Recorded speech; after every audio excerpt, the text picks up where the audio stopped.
सत्संग में पधारे हुए समस्त सत्संगियों को मैं गुरु पूर्णिमा की बधाई देता हूँ, शुभकामनाएं देता हूँ।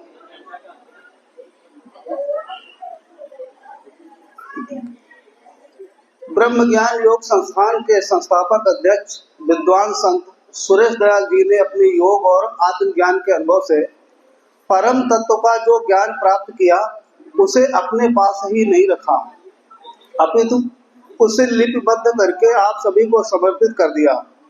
संतों के विषय में कहा गया है, वृक्ष कबहु नहीं फल बखें, नदी न संचय नीर, पर मारत के कारणे साधु धरो शरीर।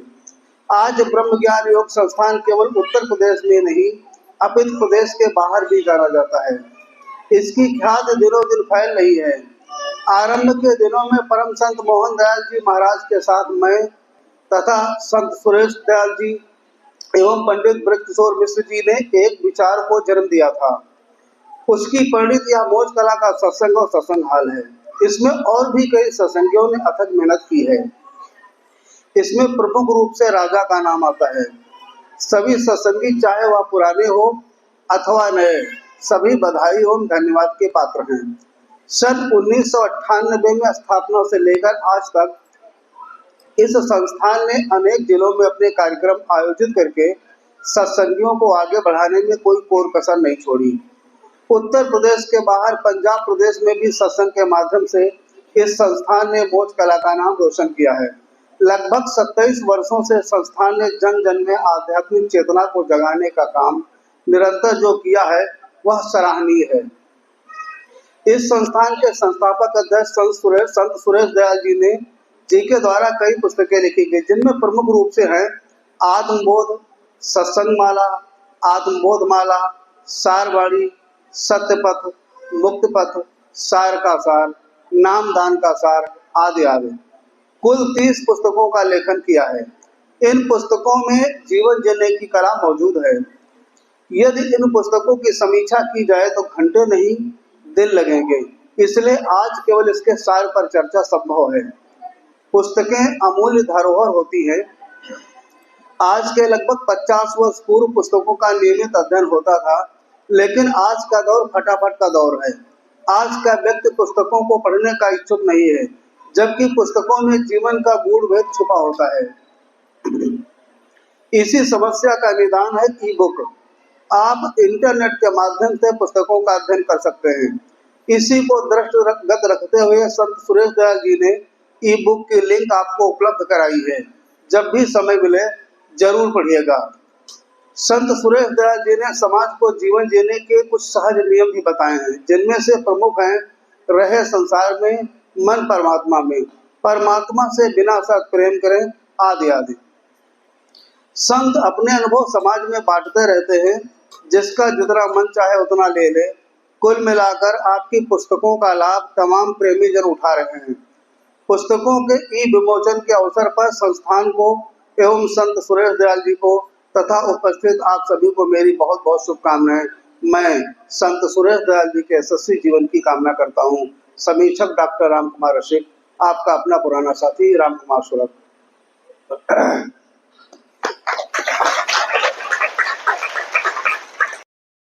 विमोचन हो गया है। आपको लिंक उपलब्ध करा दी गई होगी। जिनके पास लिंक न हो पुस्तकों की, वो यहाँ से ले सकते हैं। आप अभी कार्यक्रम के बाद में लिंक ले लेना। आपका जब मन चाहे पुस्तकों को आप पढ़ सकते हैं, क्योंकि पुस्तकें इंटरनेट पर उपलब्ध हैं। आप अपने मोबाइल पर पढ़ सकते हैं।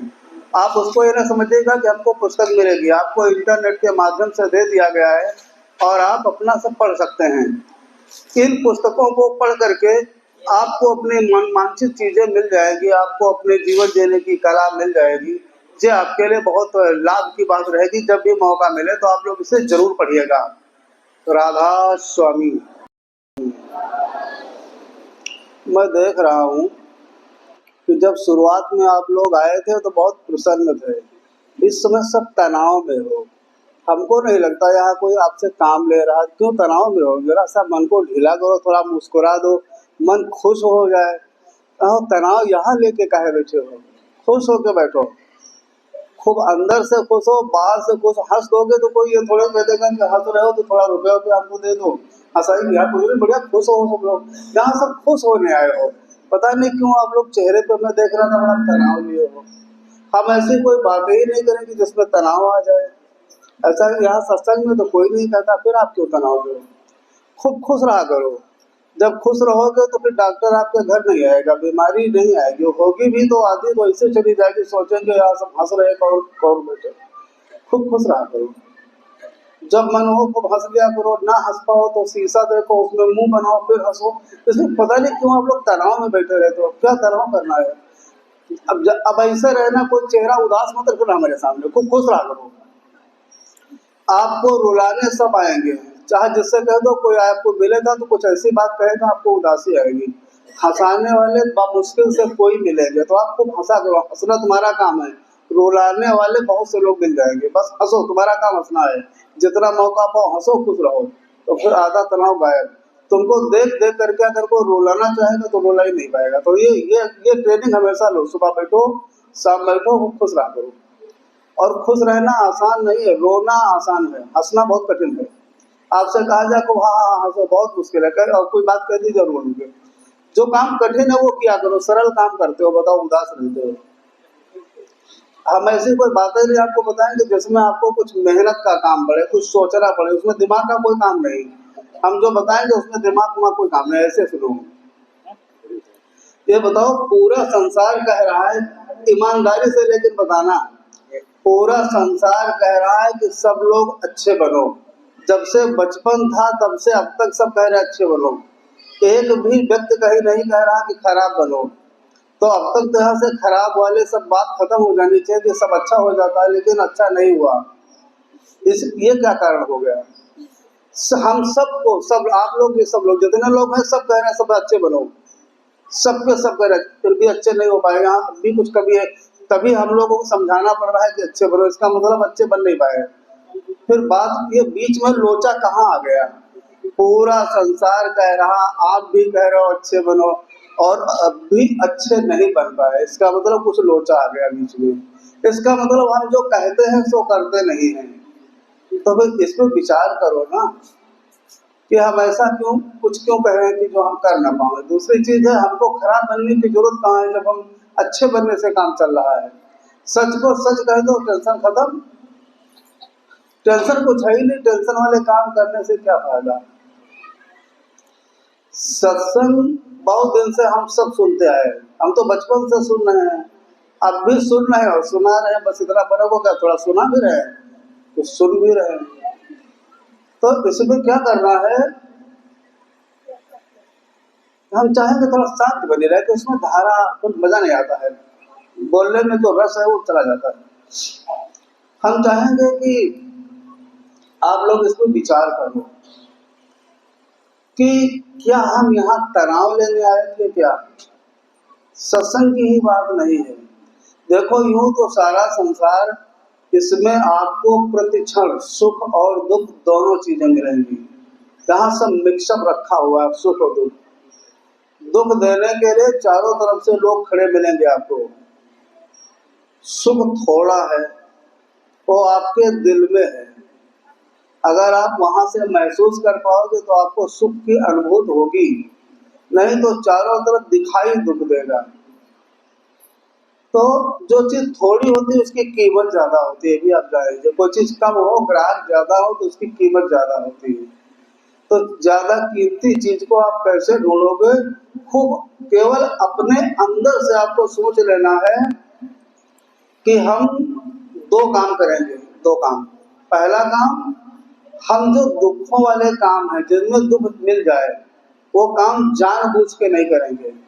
बस इतना, यही पहला काम यही करना है कि जो दुख के काम है हम जानबूझ के नहीं करेंगे। कोई चूक हो जाए, गलती हो जाए, कोई बात नहीं, हम जान के कोई दुख वाला काम नहीं करेंगे। एक काम आप सोच लो। दूसरा काम है हम अच्छा सोचेंगे, करेंगे भी अच्छा, सोचेंगे। केवल आप दो काम कर लो, आपको कोई ट्रेनिंग की जरूरत नहीं है। धीरे धीरे धीरे धीरे आपकी रहनी में आ जाएगा, सुख ही दिखाई देगा, सुख ही भोगोगे। और ऐसा नहीं कि दुख से छुट्टी मिल जाएगी, दुख से छुट्टी कभी किसी को नहीं मिली है, किसी को नहीं मिली है। फिर फर्क क्या है? फर्क ये है कि आपको दुख की अनुभूति नहीं होगी, दुख पता नहीं चलेगा। दुख आएगा तो वो ज्यादा देर रुकेगा नहीं, क्योंकि आपकी रहनी दूसरी है। अभी आपसे कोई ऐसी बात कह दी जाए जो आपको बहुत तकलीफ दे हो तो अभी आंसू आ जाएंगे।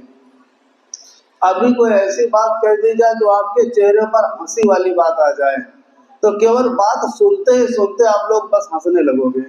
इसका मतलब हमारे अंदर सुख दुख सब भरा पड़ा है, उसकी अनुभूति भरी है, हमें उसको वैसा सोचना है, समझना है।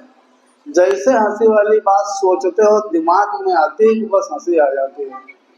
तो ये जब हमको पता है तो हम टेंशन में फालतू न रहें। चाहे आप जान लीजिए आपके टेंशन में रहने से कुछ बनना बिगड़ना है नहीं, आप फालतू के टेंशन लिए घूम रहे हो। और सबकी टेंशन लेकर न घूमो, जो कुछ अपनी थोड़ी बहुत है उसको लो, कोशिश करो वो कम पड़े।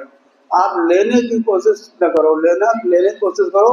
अच्छी बात सीखो, अच्छा सोचो, अच्छा समझो, अच्छा करो जितना हो सके। हम ये नहीं कह रहे हैं कि सब अच्छे करो, सब तो संभव ही नहीं है, लेकिन जितना अधिकतम हो सके वो आप करो। अपनी रहनी बदलोगे तो मैं आपको सही बता रहा हूँ कि आपके आसपास सब सुख ही सुख होगा। सुख किसी बाजार में, किसी मेले में आपको नहीं मिलेगा, ये आपको खुद ही अपने आसपास इकट्ठा करना है। अब मैं आपसे थोड़ी सी और चर्चा कर लूं। ये जो रहनी है, असल में रहनी है क्या? कि रहनी हम बहुत दिन से सुनते आए हैं और आपस में चर्चा करते आए कि ये रहनी है। रहनी और कुछ है ही नहीं, जीवन जीने की सहज कला है। केवल जीवन जीने की सहज कला का नाम रहनी है। आप सहज रूप से जीना शुरू कर दो, बस अपने मन को थोड़ा सा पवित्रता की ओर ले जाओ, थोड़ा मन पवित्र कर लो बस। इसमें कुछ ज्यादा डिफिनेशन, ज्यादा परिभाषा की जरूरत नहीं है।